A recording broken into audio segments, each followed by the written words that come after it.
Sejam muito bem-vindos ao Até Aí Ok. E a história que eu vou contar hoje é do Iago. Mas se é minha, se é do seu amigo, vocês nunca vão saber, nem se os lugares ou nomes foram alterados ou não. Então, vem comigo. O Iago é um cara na casa dos 30 anos. Ele já tem um filho de 7 anos. É um pai muito presente, com uma condição financeira boa. Então, ele sempre leva o filho para viajar, eles saem juntos, dá tudo que o filho precisa. E ele também tem uma boa relação com a mãe desse menino. Então, ele é um pai que faz tudo para ser o melhor pai possível na vida dessa criança, para não deixar faltar nada, nem para ele, nem para a mãe dele. E ele sabe também que isso não é nenhum mérito, né? Que é o mínimo que ele pode fazer. Mas eu contei essa parte aqui para que vocês saibam que o Iago, ele realmente é um cara muito comprometido com as coisas e ele sabe o papel que ele tem que fazer na vida de um filho.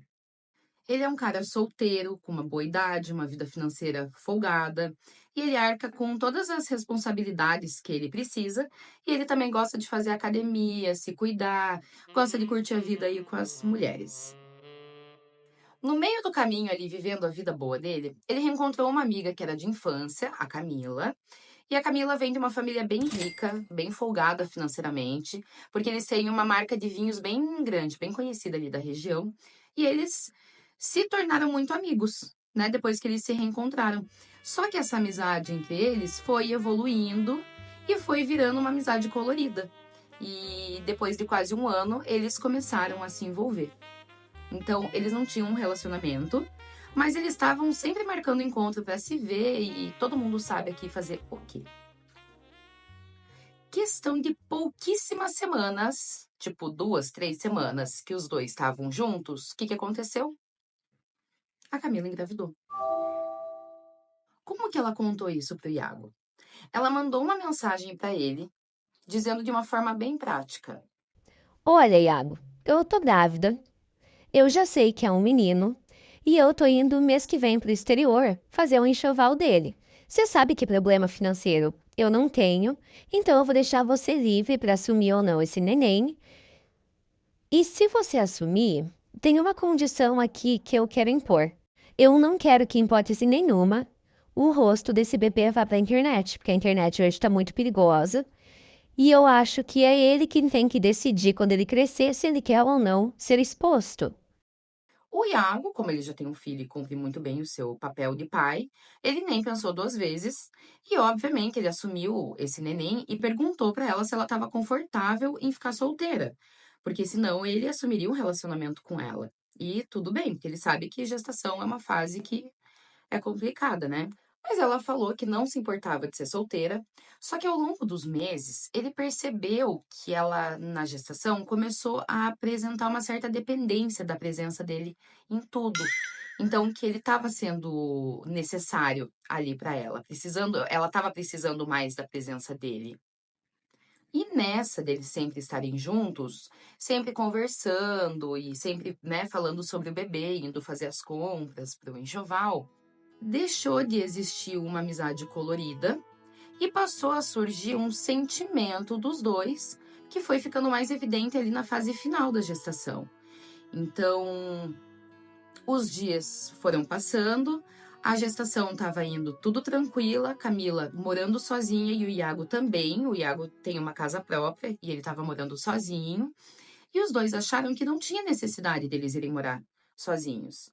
Mas eles também definiram que o Iago passaria um tempo na casa dela quando essa gestação chegasse ali na fase final, porque daí ela precisa de mais ajuda, fica mais difícil fazer as coisas.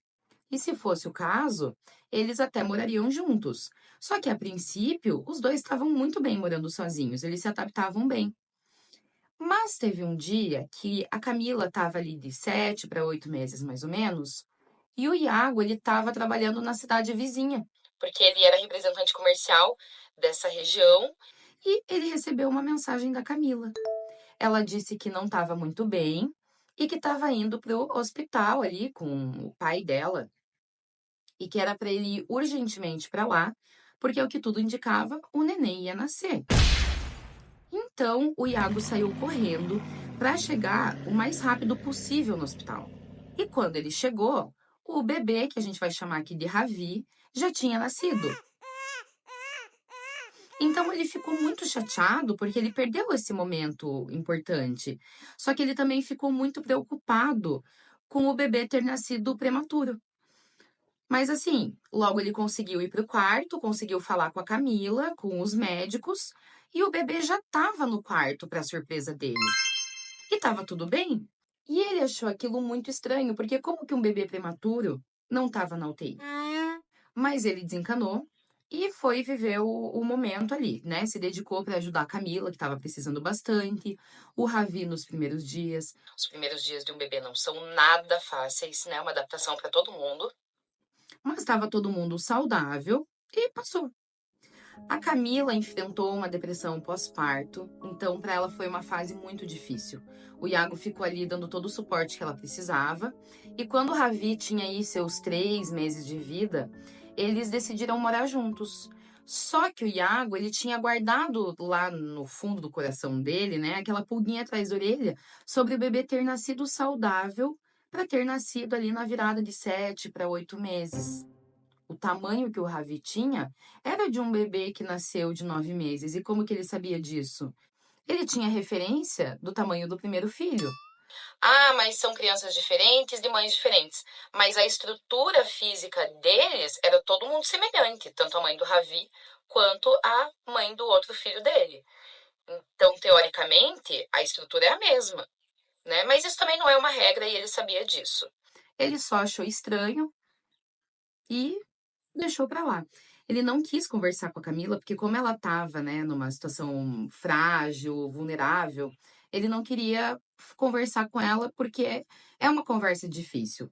Você conversar, você perguntar, mas como que ele nasceu de 7 meses com o tamanho de 9 meses? Soa como uma acusação, ainda mais quando a mulher está numa situação frágil. Só um adendo aqui. O Iago, ele me passou as datas em semanas, mas como nem todo mundo é obrigado a sair fazendo cálculo, eu tô passando arredondando para mês. Mas quem é da área, quem entende, quem é mãe, já passou por isso, sabe que uma semana, 2 semanas antes ou depois, tudo isso conta para o desenvolvimento do bebê. Então, por mais que algumas pessoas pensem, mas 7 para 8 meses e 8 para 9 meses não é grande coisa. Mas quando a gente fala de semanas, a gente está falando de 30 semanas e de 40 semanas. São 10 semanas de desenvolvimento a mais. Essa média. E como o Iago ele tinha essa pulguinha atrás da orelha, ele decidiu que ele não ia alugar a casa dele, ele só ia deixar ela ali fechada, porque ele poderia alugar para fazer uma renda. Porque qualquer ajuda financeira é bem-vindo nessa fase. Mas ele preferiu deixar ela quietinha ali para caso ele precisasse voltar. E veio aí todo o desenvolvimento do Ravi. Os 6 meses chegaram, os primeiros passos, a primeira vez que falou papai, mamãe, a festa de 1 ano, todo mundo feliz da vida. E quando o Ravi já estava perto ali dos 2 aninhos, eles estavam todos morando juntos no apartamento da Camila. O Iago e a Camila começaram a ter alguns desentendimentos, porque a convivência foi ficando um pouquinho difícil. Ela se preocupava com a academia e com o trabalho, e o Iago achava, ele percebia, na verdade, que o Ravi ia ficando em segunda opção. E ela também dava alimentos que o Iago não achava adequado na percepção dele, industrializados, embutidos, açúcar. Então começou aquela disputa de que não, mas eu tô mais sobrecarregado, não, mas eu tenho que viajar pro trabalho, não, mas eu tenho que cuidar da casa, eu tenho que cuidar de tudo. E acabou virando ali uma guerra de quem estava mais sobrecarregado. Começou a faltar parceria e comunicação. Como estava um ambiente caótico para todo mundo, o Iago pensou que voltar para a casa dele, para o apartamento dele, seria uma opção para ver se as coisas melhoravam. Só que quando a gente tem alguma pulguinha atrás da orelha, a gente tem alguma coisa que a gente guardou que está incomodando, ele normalmente ressurge em momentos de caos. E foi aí que o Iago resolveu encarar essa pulga que ele estava atrás da orelha. Ele tinha muita convivência com o Ravi, e apesar dos desentendimentos que ele tinha com a Camila, eles tinham uma boa relação. E assim que o Iago ficou sozinho com o Ravi, ele foi no laboratório de DNA para fazer um teste. E eu perguntei como que ele conseguiu fazer isso sem o consentimento da mãe. Ele me explicou que como o Ravi era registrado no nome dele, ele pôde fazer sozinho. Eu não sei dizer para vocês, ele também não, se em todo o território nacional é igual, ou se todos os laboratórios são assim, mas na cidade que ele mora, nas buscas dele, ele encontrou esse laboratório que explicou que ele poderia fazer sem a presença da mãe, porque é ele que registrou a criança. Então tá dentro dos direitos dele. Mas se ele não tivesse registrado a criança, daí precisaria da presença ou da autorização da mãe. Então, como foi ele que registrou, ele conseguiu fazer o DNA tranquilamente, escondido da Camila. Não é difícil da gente deduzir aqui que o Ravi não era filho do Iago. Foi o momento que o Iago perdeu o chão, porque ainda que ele contasse com essa possibilidade, ninguém está preparado para lidar isso quando chega a hora real, né? Então, depois de muitos dias digerindo e lidando com isso, assim que ele conseguiu se acalmar, ele voltou e conversou com a Camila para tentar entender o que que aconteceu, quais foram os motivos que levaram ela a fazer isso. E ele não queria ir de forma agressiva na inimizade, porque ele também não queria perder o Ravi. Ele chegou para Camila falando tranquilamente que ele sabia que ele não era o pai, e ao contrário do que ele imaginou, a Camila não tentou se defender, ela não tentou brigar ou argumentar. Ela só falou pra ele. Eu sabia que uma hora isso poderia acontecer. E ela emendou falando que o pai biológico do Ravi, ele não é uma boa pessoa e que ainda que ela tivesse se envolvido com ele, ela não queria ele como pai de um filho dela. Mas também tomar cuidado pra não engravidar não tomou, né, Camila? Por que que ela não queria ele como pai do filho? Porque ele não faria nenhum terço do que o Iago fez e faz pelo Ravi. Então, quando ela e o Iago se aproximaram, ela, que já era amiga dele, que sabia o pai que ele era, viu uma oportunidade de dar uma vida melhor para o filho. Inclusive, ela emendou ali que ela não se arrepende, porque ela fez isso exclusivamente pela felicidade do filho. E no fim, os dois acabaram se apaixonando, só que infelizmente eles não conseguiram a convivência. Só que ela sabia que tinha chance disso dar errado, mas ela queria pelo menos tentar. Depois de uma longa conversa, os dois se acertaram e resolveram formar uma família. O Iago falou que hoje, né, que já passou tudo isso, ele tem a percepção de que foi exclusivamente pelo Ravi. Por alguns meses eles conseguiram levar na boa, como se fosse uma família, e um dia o Iago resolveu postar uma foto dos dois filhos juntos nas redes sociais. Só que ele marcou a Camila. Ele não viu problema e marcou a Camila. E a Camila, naquela correria de trabalho, cuida da casa, cuida do filho, né, faz isso, faz aquilo, ela nem tchum. Só que um mês e meio depois dessa foto postada, o pai biológico da criança entrou em contato com a Camila. Por quê? Porque alguns amigos que eles tinham em comum viram a foto da criança e acharam essa criança parecida com quem eles já sabiam que a Camila tinha um envolvimento. E pelas fotos que o Iago me mostrou, não tem como ter dúvida. Ele tem traços muito marcantes, o pai biológico. E o Ravi puxou esses traços extremamente marcantes, então não tem como ter dúvida se essa criança era ou não era, sabe? Eu não posso citar aqui exatamente qual é a característica, quais são os traços marcantes, mas confiem que não tem como ele olhar e falar: não sei se é meu. Era escancaradamente dele. E ele não tem nada do Iago. Nada, nada. A Camila, sem saber o que fazer, ela só bloqueou o pai biológico. Só que 2 meses depois, ela recebeu uma intimação para reconhecimento de paternidade. É claro que eu não posso dar mais detalhes sobre isso aqui, porque essa história é do Iago, não é da Camila e do pai biológico. Só que depois de muitos processos rolarem ali, o Iago ele não aguentou mais essa pressão e ele separou definitivamente da Camila, porque agora, além de toda a pressão que ele, né, já sofria de estar envolvido em processos e num caos e preocupação se ia perder o Ravi ou não, ele também tinha virado piada entre os amigos. Então todo mundo apontava ele como corno. Então, ele não conseguiu lidar com isso. E é totalmente compreensível, totalmente. Tem um processo aí que ainda tá rolando para troca de paternidade no registro. Só que a Camila e o Iago decidiram, em conjunto com o pai biológico, que o Ravi não perderia o contato com o Iago. E ele fez questão de pagar a terapia para o Ravi para tentar diminuir os danos que são irreparáveis. Porque vocês devem saber, ou se não sabem, vão saber agora. A primeira infância da criança, de 0 a 2 anos, e depois de 2 a 6, essa fase é a mais importante para desenvolver quem que a criança vai ser. Muitas pessoas que hoje adultas carregam muitos traumas e muitas feridas e muito machucado, às vezes não sabem, mas é por abandono na infância, é por ter sido enganado na infância, normalmente todos os problemas emocionais e psicológicos que a gente passa a ter de adulto, isso não é uma regra, eles vêm da infância da criança, da infância que a gente teve. Então, o Iago, ele amou o Ravi como se fosse filho dele, porque foi o que ele acreditou que era. Foi a situação que foi articulada para que ele acreditasse que era. Então, ele amava como filho. E esse amor não é porque ele não é pai biológico que esse amor morreu, que ele esqueceu da criança, que ele vai se desapegar da criança. Eu não tenho filho, eu não conheço o amor de mãe para filho, mas vocês sabem, eu já comentei aqui lá no primeiro episódio que eu tenho um sobrinho e eu sou muito apegada nele.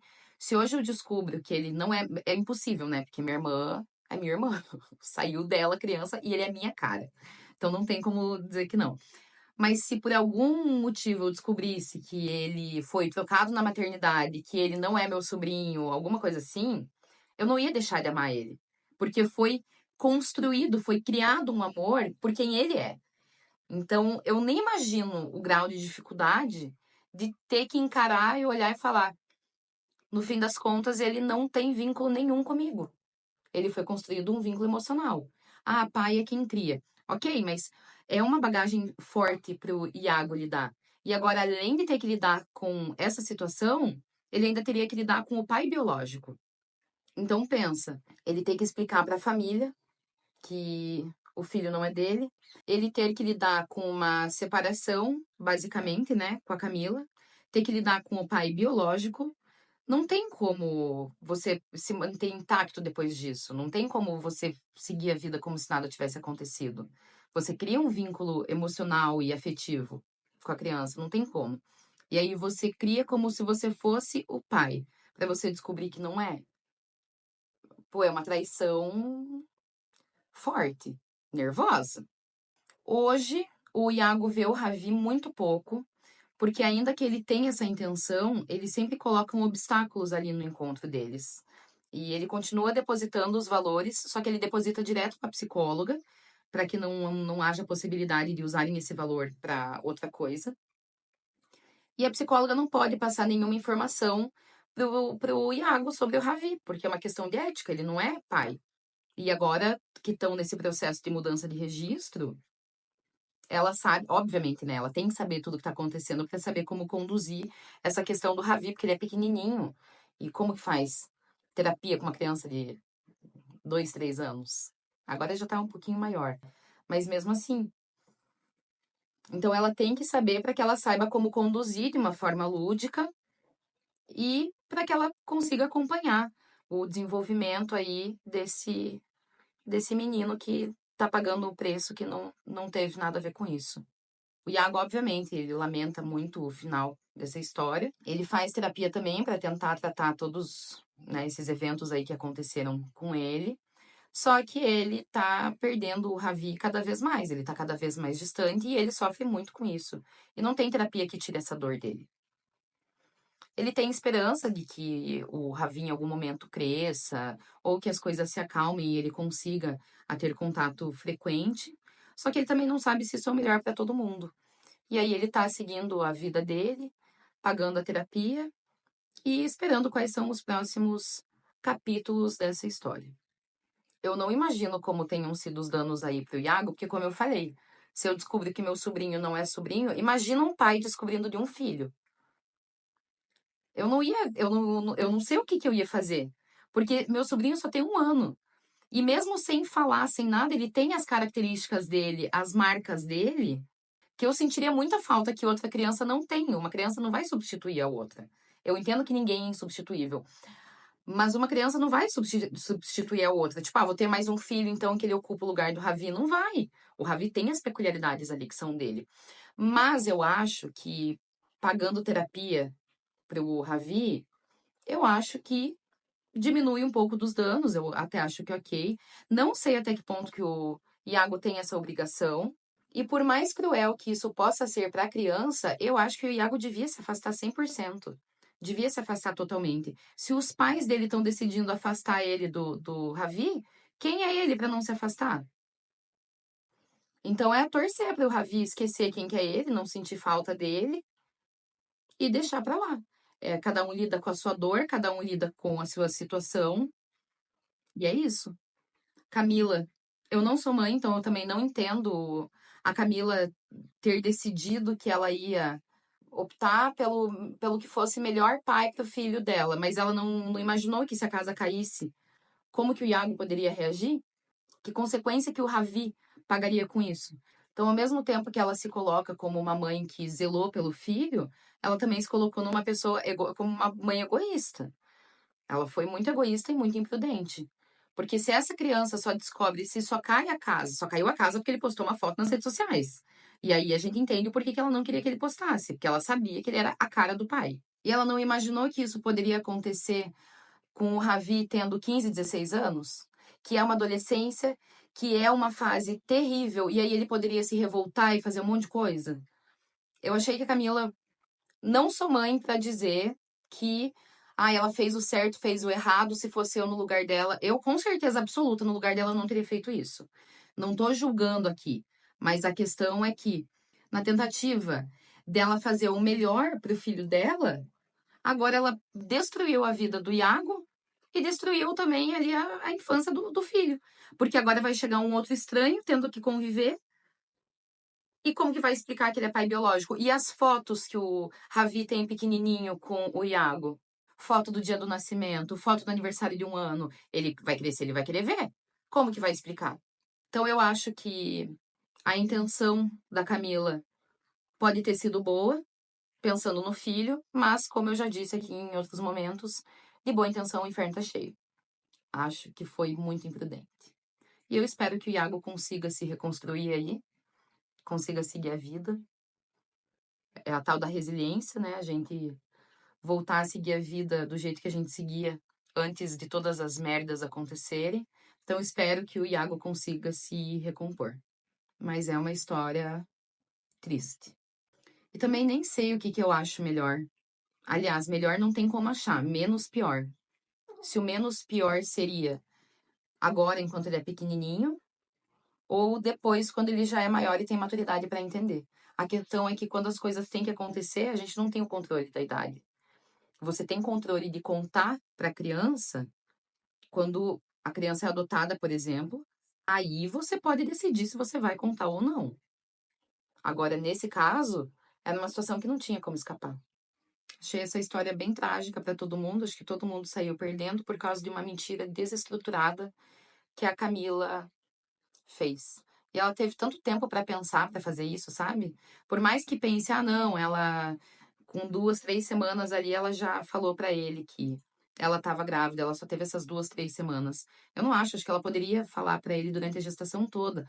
Olha, talvez, né, eu tenho uma dúvida em relação à paternidade. Poderia ter colocado assim, porque na verdade é estranho, né? É estranho uma mulher chegar e falar: olha, tô grávida de você, você assume se você quiser. Não é uma escolha assumir um filho. Eu acho que é uma questão de responsabilidade, de obrigação. Mas ela devia ter tomado cuidado para não engravidar. E ele não devia ter tomado cuidado? Acho que os dois tinham que ter tomado cuidado. Porque se ele tivesse usado preservativo, pelo menos ele poderia ter questionado. Não, será? E em 3 semanas ela já sabia que era menino?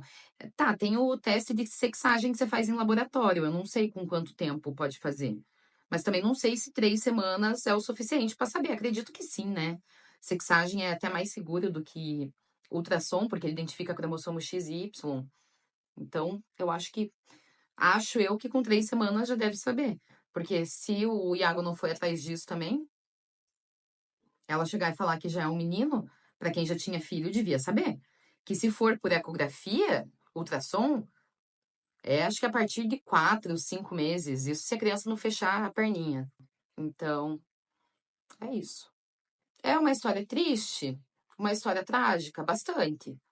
Mas é todo mundo pagando o preço aí de uma irresponsabilidade. Um preservativo teria poupado o Iago de muita coisa. De qualquer modo, a Camila ia falar que estava grávida, de qualquer modo. Mas, pelo menos, ele poderia questionar e fazer um DNA antes de tudo que aconteceu. Mas agora, tá feito. Deixem aí nos comentários, no Instagram, no e-mail, aqui na plataforma de áudio, lembrando que aqui eu não consigo responder.